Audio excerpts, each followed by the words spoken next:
Ago, when the news reported the increase in electricity tariff, my heart dropped. I was on TV reporting this in the news, but my insides were awash with sadness and discouragement. It almost feels like we take 2 steps forward and at the same time 2 steps backward. Just when we're starting to feel the joy of watching the Naira gradually recover, Nigerians were then slammed with the news of the 300% hike in electricity tariff. Of course, there were immediate reactions as Nigerians groaned in anger and frustration. Now, prior to this announcement, Nigerians were not concerned about bans. Many had no idea what these meant. The only bans we knew were rubber bands. But now, many have been tasked with trying to figure out what band they fall into, as the increment was said to apply to only Band A customers, who make up about 15% of the consumers. So now, a quick breakdown of these bands.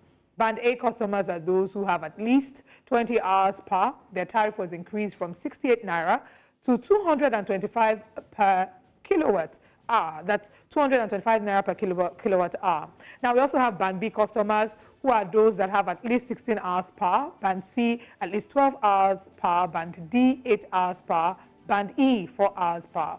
Which band are you? But what about those remaining bands? Because the band classification cannot end at E. It can't.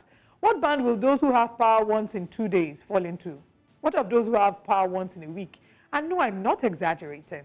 When I posted about this on social media, someone shared how her community hasn't had light since August 2023. And now we're in what? We're in April. Now, whilst I cannot confirm the circumstances surrounding her communities living in darkness, what I can confirm is that we have a plethora of challenges hampering the growth of our electricity sector, including but not limited to a falling grid. According to the Energy Progress Report 2022 released by Tracking STG7, Nigeria had the lowest access to electricity globally, with an estimated 92 million of the country's population lacking access to power. The Association of Nigerian Electricity Distributors say that Nigeria needs to generate about 33,000 megawatts to have stable electricity. We have the capacity to produce 12,500 megawatts, but we only produce a quarter of that. The journey from where we are, as you can see, to where we ought to be is a very far one. Some experts are of the view that the hike in electricity tariff is necessary. The World Bank has also agreed in the past, having recommended subsidy cuts to help Nigeria improve the state of its public finances. Reports also have it that the presidency, with knowledge of the matter, said that this was done in a bid to attract new investment and slash about $2.3 billion spent to cap tariffs. Now, assuming without conceding that there is really a lot of logic to this argument, is the timing right? At a time when Nigerians are grappling with increase in the cost of PMS, diesel and gas, and invariably an increase in the cost of living, it feels like we're being bombarded from different corners. The reality before the hike was nothing to write home about. The poor electricity situation not only affected individuals and businesses, it affected several sectors such as transport and healthcare.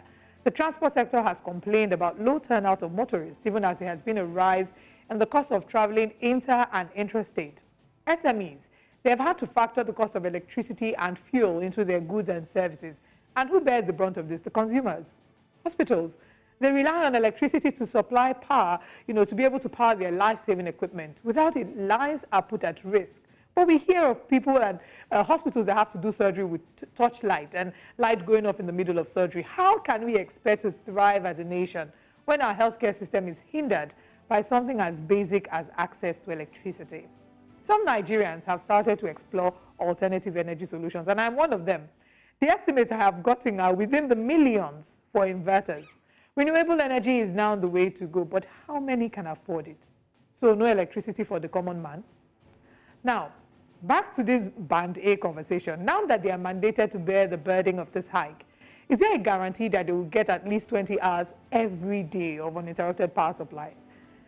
And as for the rest of us that aren't under Band A, some of us are trying to still figure out which band we belong to. One more thing.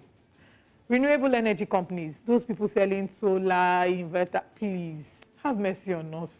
All of us are trying to look for the light at the end of the tunnel, you hear? Good morning, Nigeria.